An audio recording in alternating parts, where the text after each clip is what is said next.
Hello friends, so today's video is going to be a recent wrap up. Before jumping into it, a big thank you to GlassesUSA.com for working with me on today's video. This particular pair is the one I've been wearing the most recently. You all know I love my clear pair of glasses and I wanted a pair that was clear with a hint of color, and I picked this one with a hint of pink, but they have this particular pair with other colors as well as just having a variety of different styles. You don't have to even need a prescription to get glasses from them. If you work on computers a lot or electronics and you want some blue light blocking lenses, you can get those. You can get prescription sunglasses or just regular sunglasses. They're extremely affordable. They deliver directly to your house. They have a try-on feature. If you're interested in checking them out, I'll have this pair, some of my other favorite pairs, as well as just GlassesUSA.com in general linked down below. I'm going to start with some books that I have mentioned in some vlogs that I've done recently, and if you've been keeping up with those vlogs and you want to skip ahead and hear about some books I haven't had the chance to talk to you about, I'll have a timestamp so you can skip ahead. But if you haven't watched the vlogs, I'll start out with those books. So first up, we have Royal Assassin. Royal Assassin, of course, is the second book in the Farseer trilogy by Robin Hobb. I think a lot of you, because Hobb is so well known, are very aware of the Farseer trilogy, what it's about, the overall tone. But in case you aren't, this story follows a young boy named Fitz. In the first book, Assassin's Apprentice, Fitz is a young boy, and it's discovered that he is the illegitimate son of somebody of noble birth. As a result, this means that Fitz does technically have some claim to the throne, but they don't want him to because of the nature of his birth. They don't want him to have claim to the throne. It would be a disruption to their already pretty well established line. So what they do is they raise Fitz, when I say they, I mean the current nobility, they raise Fitz within their keep. And it is very much a we keep our enemies close sort of situation where even though they care for Fitz, it's also required of him as he is growing up to serve his king and to be loyal to his king. This does mean that Fitz has very limited freedom in his life, and as a result, he is often very depressed, understandably so. And in the first book, he's very young, and you're seeing how he is being molded into somebody who can be used for his king's purposes. In the second book, as he's a little bit older, you're now seeing him carry out some of those tasks. You're seeing him carry out some of what he has been taught. However, now that he is older, he has more of an awareness of just how little control he has over his own life. And so this book kind of continues to be definitely a downer of a story. I appreciate Robin Hobb's writing so much. I think the prose is incredible. I think that the magic is so interesting. I think her world building is so interesting. And I love so many of the side characters. I love the animal companion aspect in Royal Assassin. I will say, though, I do not particularly care for Fitz. I almost always love characters who feel their emotions very deeply. I usually love when a story takes its time to really dive deep into a character's emotions, into their feelings. The reason that Fitz is not my favorite kind of main character, one, it's first-person perspective and you are only getting the story through Fitz's point of view, but also Fitz, for me, I wish that some of the feelings that he felt were a little bit more involving other people. I wish he would think about other people a little bit more. And I did mention how I know he gets compared to Kaladin a lot, and I love Kaladin, and Kaladin also feels his emotions very deeply. But I think a lot of what causes distress for Kaladin is that he so badly wants to help others, and he just can't take care of everyone. He can't save everyone. While that is a pretty obvious realization for most people, the way it eats at Kaladin, I think, comes from a place of selflessness, whereas I find a lot of Fitz's emotions, I personally find that it seems as if he's constantly thinking of his own circumstances. And of course, his circumstances are not particularly great, so I understand why he would feel the way he does, but with the amount of weight that is placed on his shoulders and the amount of people's lives that are dependent on Fitz's actions, I just think I just wish he would take that into consideration a little bit more, or at least I wish the narration would show him thinking about those things more, because every now and then he's like, oh, I remember seeing the body of this child, so I must persevere. And then that's it. And the rest of the time he's like, let me just wallow in self-pity. And I'm like, ugh. So I didn't love Royal Assassin because for me, I just really wish that Fitz would be a little bit more considerate of other people, but it is such a personal thing. I still think that the story itself and the way Robin Hobb writes is fantastic. At the time that I'm filming this, I've just started Assassin's Quest. I am loving Ship of Magic. I'm going to be reading those simultaneously.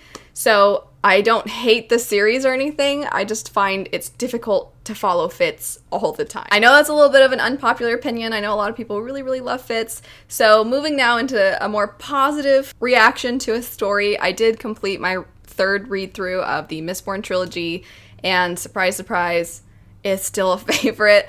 I loved this trilogy. I was thinking that a third time through it was going to probably not really affect me all that much, which couldn't have been farther from what actually ended up happening. I wasn't necessarily always affected by the exact same things. Sometimes some of the things I knew were coming, I was like, there was a dullness to the pain because it's like I've already dealt with this. The recovery time was faster when it came to getting over those feelings. But there were new things that made me emotional, and I do go pretty in-depth in my vlog, so I'll have those linked if you want to see more of my Mistborn thoughts. But then also I did do a live show with my patrons, so I'll have my Patreon linked if you'd like to see that. And myself and my friends Roger and Ingrid joined me for a conversation about the entirety of the trilogy, full of spoilers, so if you're interested in that, I'll have it linked.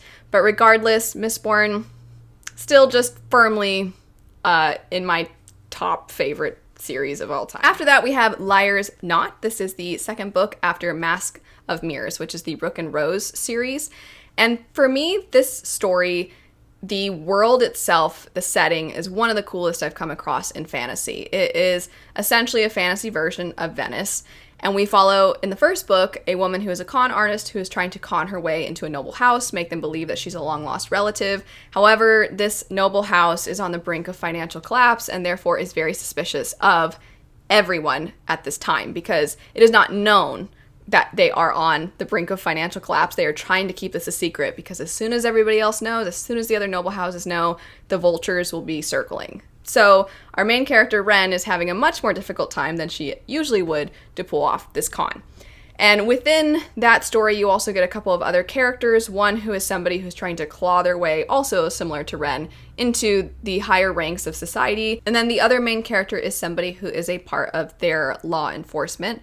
You see these three characters as well as a wide variety of others. There's a lot to take in with this, so it's definitely not a book you just pick up on a whim because you will probably have to dedicate a little bit more of your time to it to really take everything in.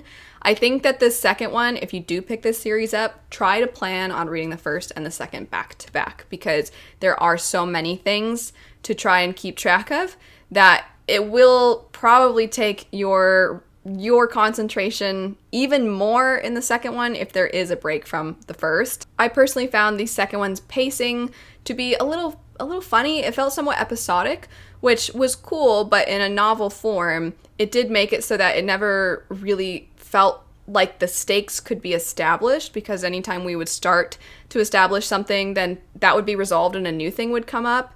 And it did mean that the book always was pushing forward. It just didn't really ever make me feel really too concerned about the characters. I still thought the expansion of the world was really well done, but I think the sequel, what it did best was the way it expanded on the characters themselves and how the characters get to know each other a little bit better. There is some development with the vigilante type character who is known as the Rook, and how that development occurred, I really liked. I do think we have established some pretty cool things for the third book. I think ultimately my frustrations could be boiled down to it being a middle book and it having a little bit of middle book syndrome. I don't by any means think it was a poorly written story or anything like that. It's just that it was a middle book. It did have some of the pacing things that are pretty standard for middle books, but I am still really excited for the third book. Still enjoyed the second one. And overall, I think this is a really, really cool series. Those three books were all adult fantasy, so I want to jump into some middle grade and young adult that I've read recently. One of them, Dark Rise, is one that I think this could somewhat fit into adult as well, because the tone of the story and the way it's written feels quite mature. It is, I would say, more plot-driven than character-driven, and so for me, that was my biggest, I guess you could say, complaint, my biggest personal thing that didn't make me fall head over heels in love with it, because I typically prefer character-driven stories over plot-driven stories. But the world was really interesting. The way the story was told, a tiny bit reminded me of A Shadow of What Was Lost, the beginning of Wheel of Time, those kinds of stories where it feels like there's so much to this world, there's so much to the magic, there's so much lore, there's so much history, and this first book is barely scratching the surface of everything that's going on. There's definitely a lot of a mystery afoot when it comes to what is going on with our characters. So when you first start the story, you're following this young man who is on the run. People seem to be after him. They harmed people that he cared about. You don't really know, and he doesn't seem to really know why they're after him, what is even going on.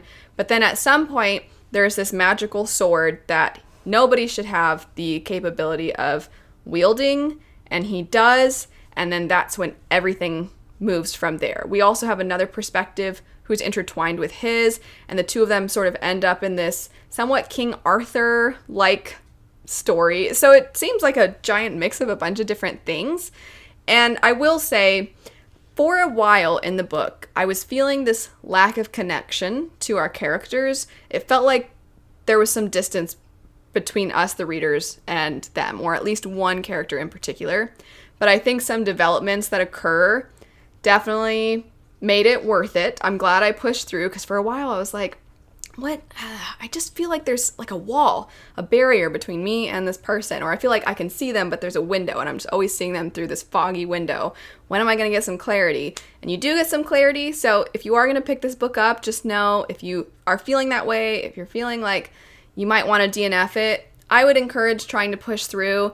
If some of the things that occur toward the end of the book don't really intrigue you all that much, then it's probably not going to be the story for you. But based off of everything that happens in the last chunk of the book, I am definitely very curious to see what's going to happen in the sequel. Speaking of sequels, I did finally get around to reading Redemptor, which is the sequel to Raybearer, and it is the final book in this duology. It has been announced that there will be more books written in this world, which is really exciting because I think this world is really cool, but as far as this duology goes, it has come to a close. So in this story, we follow a girl named Tari Sai. In the first book, her mother is using magic to try and compel her daughter to kill someone. Her daughter, Tari Sai, the main character, does not want to go through with this, but because of this magic her mother is wielding over her, she really doesn't have a whole lot of choice, and she has to make a lot of sacrifices to try and keep that magic from pushing her to do these things she doesn't want to do. If you love the found family trope, then you will definitely want to check out this story because there is a huge emphasis on friendship. There is a romantic subplot, but it's really the friendships that are the forefront of the story. And I think it's pretty rare, both in young adult and adult, to see a friendship be such a central focus of the story. Tari Sai and another character she interacts with, how their relationship develops over the course of the duology, I think was really well done. I think the little bits of trauma that are explored in the side characters is also really well done. But in the sequel, the biggest thing that stood out to me, I don't quite know how to say this briefly, but there's a theme of how do you feel settled when there are so many people who need help. And so Tari Sai, in the sequel, she wants to help those who are hurt, who have been harmed, who are currently being harmed. She wants to do what she can to help people. And it's eating her alive, almost literally. I mean, she is starting to become exhausted. She's pushing herself so hard all the time to do everything she can to help whoever she can. And she's really not taking care of herself. It's a balance I don't see really shown very often in fantasy, and so I really liked seeing that in that second book. There was a subplot that I didn't love. Specifically, there's a character that is introduced in the second one that somewhat creates a sense of a love triangle, a sense of a romantic interest, and I just didn't really think that was necessary. I think that character could have provided everything, all the good things this character provided to the story. I think they could have done so without there being some romantic tension. It didn't ruin the story for me by any means. That's probably just my main complaint about the sequel. And also, I wish there was a little more. It is kind of short, but these books are, I think, phenomenal, very powerful, especially for how short they are. And I wish more people would read them because I think a lot of people would really like them. After that, we have Amari. So this is a middle grade story, and the sequel is coming out very soon, which is exciting. We follow a young girl who is living in our own world. Something has occurred with her brother. He has been missing for a while. Amari does not believe some of what law enforcement seems to believe has happened to her brother. She's like, no, I know my brother was a good person. I know that he wouldn't have he wouldn't have left us and he wouldn't have gotten himself into trouble of his own accord. He would definitely have only gone missing if he had good reason to go missing. And then one day, Amari finds out there's more than just our world that exists, and she has the opportunity to explore some fantastical, magical things. Similar to a lot of other middle grade stories, there is a component of a magic school, of a character sort of being not necessarily a chosen one, but they seem to be the best of the best, or there's something different about them. It's got a lot of that, which doesn't bother me in middle grade because I think that's a trope that makes sense for that age range. When you're that young, you are coming into your own. You do feel separated from everyone else. You're trying to learn more about who you are, what makes you special, what makes you a good friend. You're learning all these things about yourself, so it doesn't bother me that it's a similar trope. It also doesn't bother me that there's another middle grade story with a school setting, because again, that's very relevant to a young child's life. And in this one, I think the way it touches on some very mature themes, but those mature themes still affect young people. I thought the story did a really good job with that. And it was just very cozy and fun. It moves, of course, very quickly. I think Amari is a feisty, fun main character, and I am really excited for when the sequel comes out. The last two books for today are The House in the Cerulean Sea and The Love Hypothesis. I'll start with The Love Hypothesis because it's the most unlike everything else on this list, as it's not fantasy at all. This is a contemporary romance story that follows a woman who is pursuing her academic studies, and she also is fake dating a professor. And the story is very cliche and very tropey, and I think it knows it and it leans into it. So for me, even though it was sometimes incredibly ridiculous, and the way in which the main character and the love interest start fake dating is so ridiculous and it's so over the top, but I kind of enjoyed how cheesy it was. I mean, and when I say it knows it, I mean it's straight. The main character is like, I don't want to be like those girls in all the stories who just never communicate. And it's just like, you know, we all hate the lack of communication in stories and stuff. So it knows it, and it still ends up sort of using tropes, but making fun of them at the same time. And it was fun. I mean, it was silly, it was fun. It wasn't the most moving of contemporary romance stories that I have picked up. I've picked up a few this year, and I think there are some other ones that actually really dive deep into why people are the way they are, overcoming trauma, learning how to trust people. You know, it's got those things, I would say, at a slightly deeper level, whereas The Love Hypothesis, it's a little bit more fluffy and fun, and I did have fun with it. House in the Cerulean Sea, I think fluffy and fun is definitely a good way to describe this. I think a lot of people just love it for how syrupy sweet it is, and I didn't. I can appreciate the themes in this story. The author has discussed how growing up gay, growing up with ADHD, he felt so separated from everyone else. And that was the spark of inspiration for the story, which follows this, what is kind of like an orphanage for children who the rest of society would not welcome. And so he wanted to create a story where those children were loved and were cherished.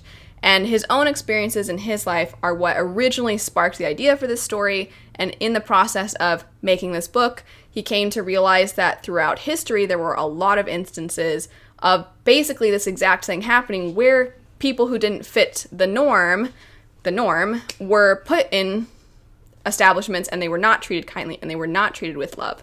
And he wanted to create a story where those people like himself, people like a lot of children throughout history who were incredibly mistreated, he wanted to make a story where they were shown love and they were able to learn to love themselves. I can still appreciate the purpose of it. I can still completely understand why it is so moving to so many people. But this one and Under the Whispering Door, while Under the Whispering Door, I think I read that one first, and the themes have to do with death, and so I think that's a harder one. I think it's harder for a lot of people to connect with because that's just such a difficult topic. I wish they were perhaps just a little more nuanced. But either way, I do understand, and I do see why so many people love and cherish these books. That's it for my recent wrap up. A big thank you again to GlassesUSA.com for working with me on today's video. I hope you all have a lovely rest of your day. Thanks so much for watching, and I'll see you later. Bye.